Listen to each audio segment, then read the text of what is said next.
Salut, c'est Thomas Rozek. On s'est déjà posé dans ce podcast la question du rôle et de la place qu'occupe l'information en cette période de confinement. Maintenir un accès à une actu de qualité, continuer de faire son boulot de journaliste, permettre aux lecteurs, aux lectrices, aux auditeurs, aux auditrices de ne pas manquer l'essentiel, tout ça est crucial et on a eu l'occasion d'expliquer pourquoi.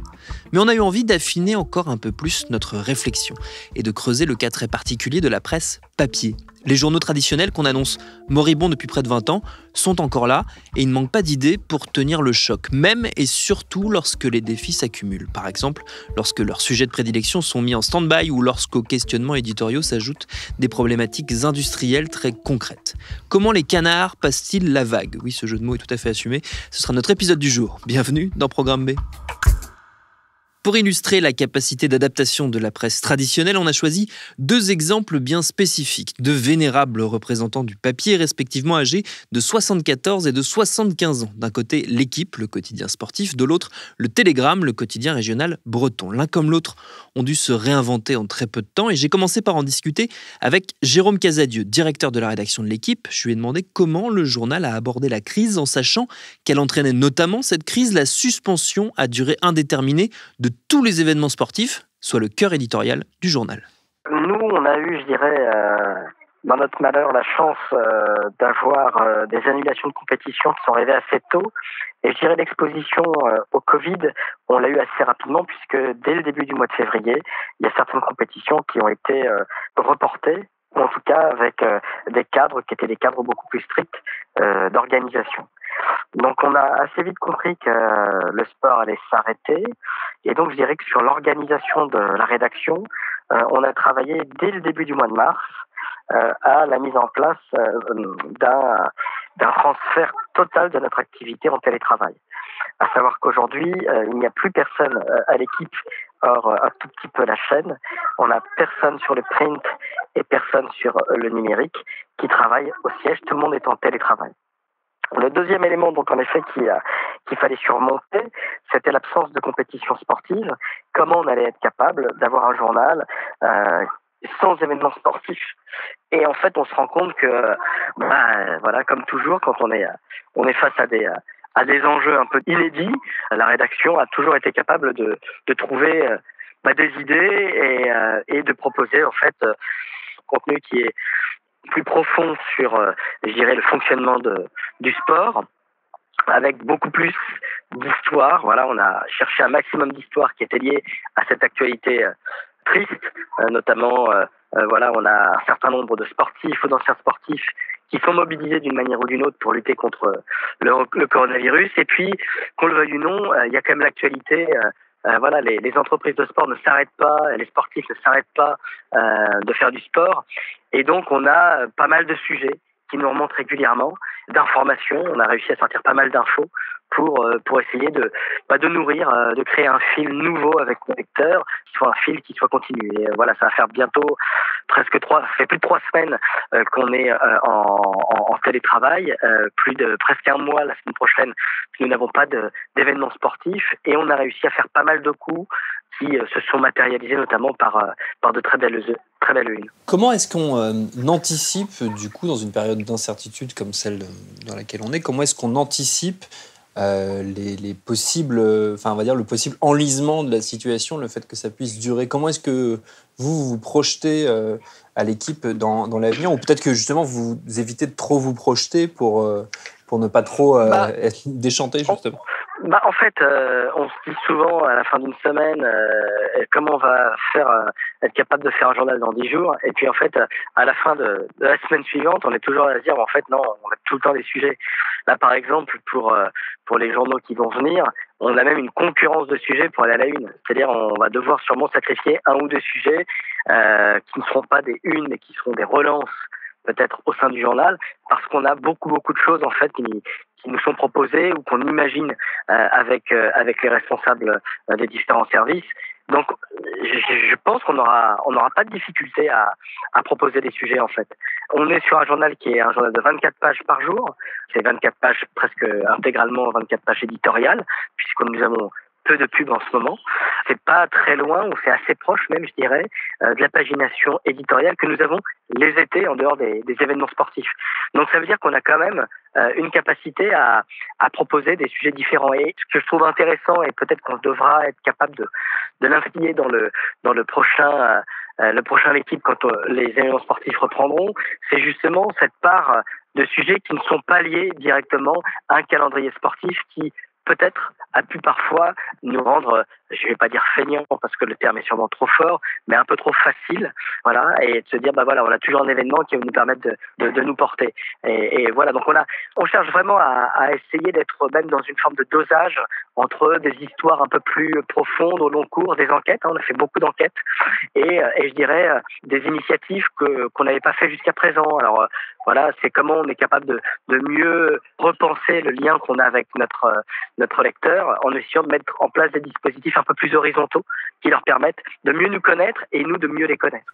Ça passe par quoi, justement, ces dispositifs, ce rapport au lectorat? C'est quel genre de choses qui sont mises en place pour être plus dans l'échange, justement, plus dans quelque chose de plus horizontal? Alors, par exemple, on avait développé, mais on l'avait un peu laissé en sommeil, un appel à témoins qui nous permet en fait de mieux recueillir un peu les envies ou les pensées de nos lecteurs par rapport à des thématiques qui peuvent être des thématiques qui les concernent directement. Donc là, pour la semaine prochaine, dans la perspective de la fin de semaine, autour du 16, 17, 18, 19 avril, on a lancé 2-3 sujets qui vont vraiment nécessiter d'avoir recours, je dirais, au talent et aux connaissances de nos lecteurs. Donc, notamment sur comment ils vivent cette période-là sans événement. Est-ce que ça leur manque? Comment justement ils ont trouvé des palliatifs pour les plus drogués, on va dire, et les plus fans de sport de nos lecteurs. On s'intéresse aussi à la conséquence, je dirais, c'est une des quelques conséquences positives de la situation dans laquelle on est plongé. On voit bien que les Français vont se remettre davantage au sport parce que d'abord voilà, ils peuvent pas en faire beaucoup, donc l'activité physique est importante, ils ont leurs enfants pour la plupart à la maison, on voit aussi que il est quand même recommandé d'être plutôt en forme physique si on veut être moins exposé au risque de maladie. Donc voilà, ça c'est aussi un autre élément. On essaie de trouver là un certain nombre d'histoires avec des lecteurs des internautes ou des mobinautes aussi, qui ont trouvé des moyens alternatifs de faire du sport en famille, de faire du sport en couple, dans leurs univers, chez eux, à la fois dans leur salon, si parfois ils ont un jardin, sur leur terrasse ou leur balcon, s'ils ont parfois un balcon.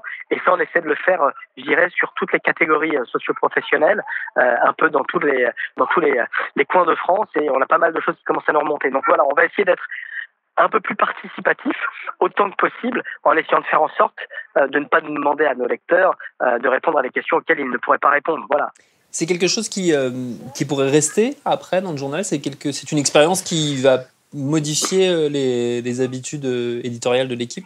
Je pense que oui, la durée du confinement va faire que le journal ne sera pas le même quand on reviendra en déconfinement. Évidemment que nous traiterons de nouveau des événements sportifs, mais je pense que la part du show essentiel versus, je dirais, je vais pas dire un froid parce que ça pas tellement, c'est pas froid non plus, mais je dirais sur un travail plus d'enquête, d'analyse, de profondeur, je pense qu'il va falloir qu'on rééquilibre davantage la promesse éditoriale que nous avions.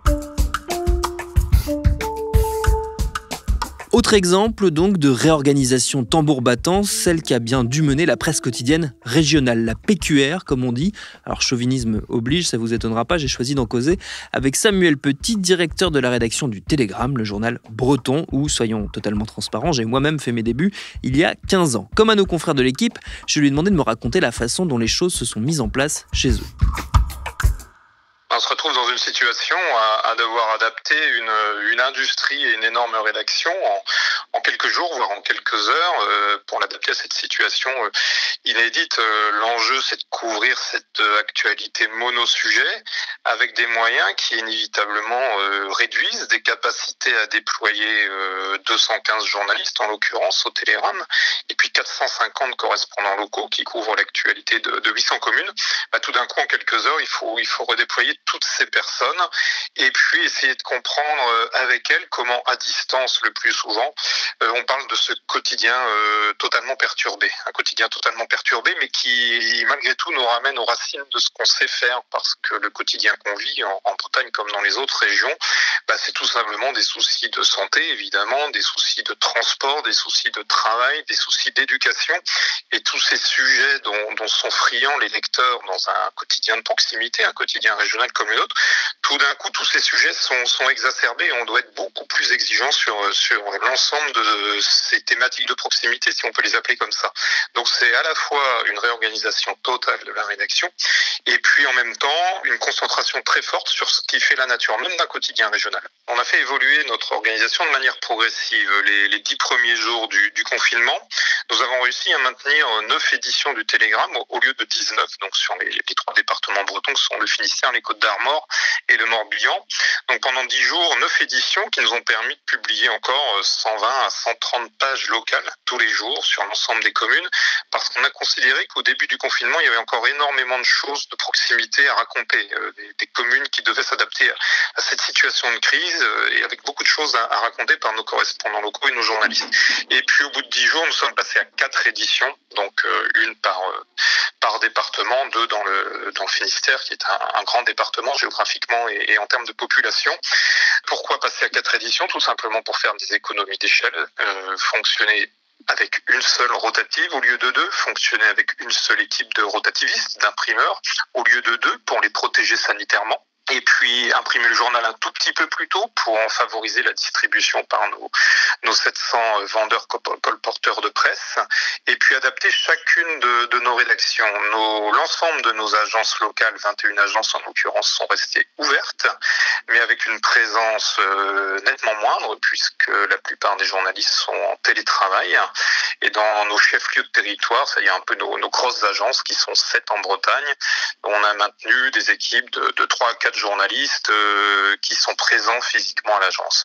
Enfin, au siège du journal, où travaillent habituellement 70 à 75 journalistes, nous ne sommes plus qu'une petite quinzaine, les autres journalistes étant en télétravail. Donc l'enjeu était aussi de toiler l'entreprise, la toiler économiquement, puisqu'il y a du chômage partiel au Télégramme, comme dans la plupart des médias aujourd'hui, y compris à la rédaction. Tu as touché du doigt une partie qui moi m'intéresse grandement, c'est le côté industriel, justement, sur la fabrication du journal. Est-ce qu'on peut, peut-être pour ceux qui ne sont pas familiers du monde de la presse, expliquer un peu quel est le processus? Parce qu'il y a donc la rotative, les colporteurs, c'est toute une organisation très spécifique. C'est une industrie millimétrée qu'on aurait bien d'ailleurs du mal à recréer de toutes pièces s'il fallait le faire. Si un investisseur un jour voulait recréer toute l'industrie d'un quotidien régional en quelques mois, je crois qu'il n'y arriverait pas.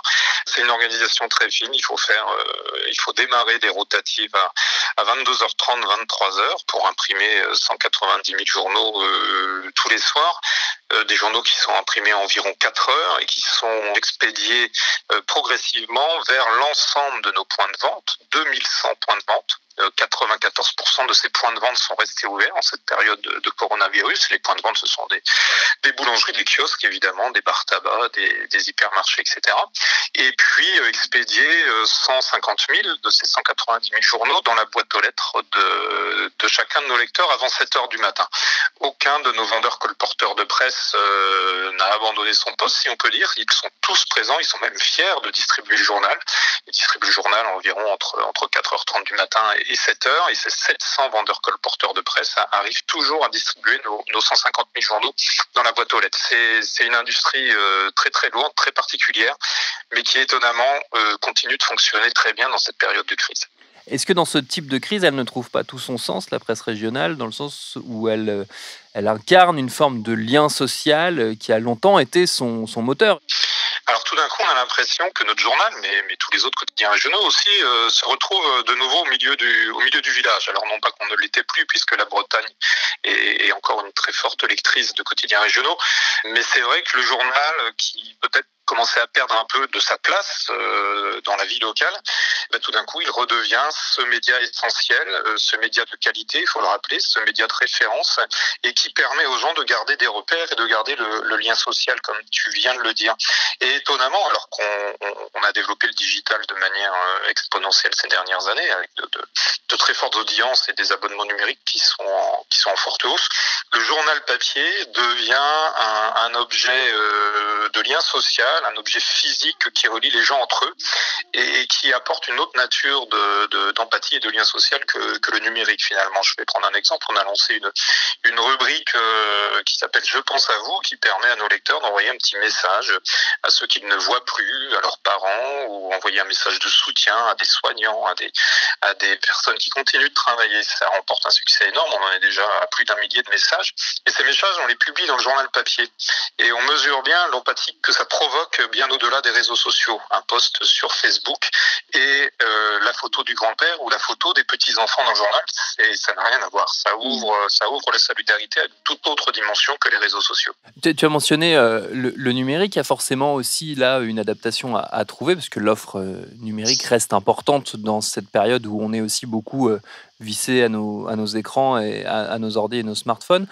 Comment vous vous êtes adapté de ce point de vue-là ? Alors, on a renforcé nos moyens sur le digital, tout simplement parce qu'on s'est aperçu qu'il y avait une demande très forte d'information en direct, et puis une demande très forte d'information en profondeur. Et puis des lecteurs qui se mettent à s'abonner à des offres digitales aussi. C'est la grande et belle nouvelle de la crise, c'est que quand on est confiné, qu'on n'a pas forcément la culture de lire un journal papier, on découvre ce qu'est un média régional digital, et on finit par s'y abonner. Et vous savez que le modèle économique de nombre de médias, et notamment la presse régionale, c'est de développer une communauté de lecteurs abonnés sur le digital pour assurer un revenu qui permette de faire fonctionner l'industrie dont je viens de vous parler, et puis de payer des rédactions importantes, des rédactions de proximité, qui évidemment ont un coût. Si on en revient juste brièvement pour terminer au papier, on parlait du rôle social du journal tout à l'heure. Il y a également une utilité très concrète de la presse papier dans ces périodes-là où on retrouve tout l'intérêt serviciel que peut avoir une presse locale, quotidienne, régionale. Je pense notamment à un exemple très concret qui est celui des autorisations, des dérogations pour pouvoir sortir de chez soi que plusieurs journaux, dont le Télégramme, ont choisi d'imprimer directement dans leur page pour les lecteurs et les lectrices qui n'avaient pas forcément d'outils pour imprimer ça chez eux et pour la rendre accessible à tous. Alors en effet, on a cette vraie culture du service. C'est pour ça qu'on a eu l'idée dès les premières heures de l'attestation de la mettre en ligne et de la mettre dans le journal papier. En ligne, c'est 500 000 qui ont été téléchargés en quelques jours sur le site du Télégramme. Et puis dans le journal papier, on en met 2 tous les jours, ce qui permet aux personnes qui n'ont pas forcément une imprimante, qui n'ont pas forcément un ordinateur, de disposer de leur attestation. On est dans un vrai service. Cette notion de service, elle va au-delà de ces attestations. On a une grande culture au Télégramme de l'infoservice. C'est quoi l'horaire de ma mairie? C'est quoi les heures de réunion de l'association de parents d'élèves? Qu'est-ce qui est ouvert comme médiathèque, piscine ou déchetterie ce jour dans ma commune? On a une vraie culture de ce service parce qu'on pense que les lecteurs n'achètent pas un journal uniquement pour lire du grand journalisme. Ils achètent aussi un journal parce que ça rend service. Et en effet, dans cette période de crise, on s'est aperçu que la demande de service était très élevée. Les lecteurs ne savent plus quand leur mairie est ouverte. Les lecteurs ne savent plus s'ils peuvent aller à la déchetterie. Ils ne savent pas si les cinémas sont ouverts. Enfin, il y a tout un tas d'informations qui sont recherchées. On a même élargi cette information aux horaires de commerce de proximité. On a élargi notre base de données service à tous les commerces en mode collaboratif, qui fait que tous les jours, on publie des pages entières d'horaires de petits commerces, aussi bien de la petite coop bio, du petit boulanger, au grand hypermarché. Parce que là, on se considère un peu comme un acteur de service, mais aussi en soutien à ces commerces qui essayent, vaille que vaille, d'accueillir les clients en cette période. Et c'est vrai qu'on s'aperçoit que la presse régionale a un rôle majeur.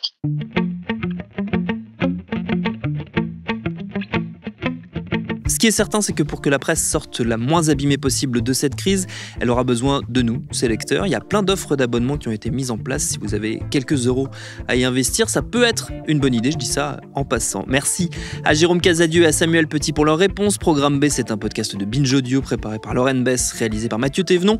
On se retrouve, vous le savez, tous les jours aux alentours de 18h. Nous aussi, on tient la ligne à notre façon.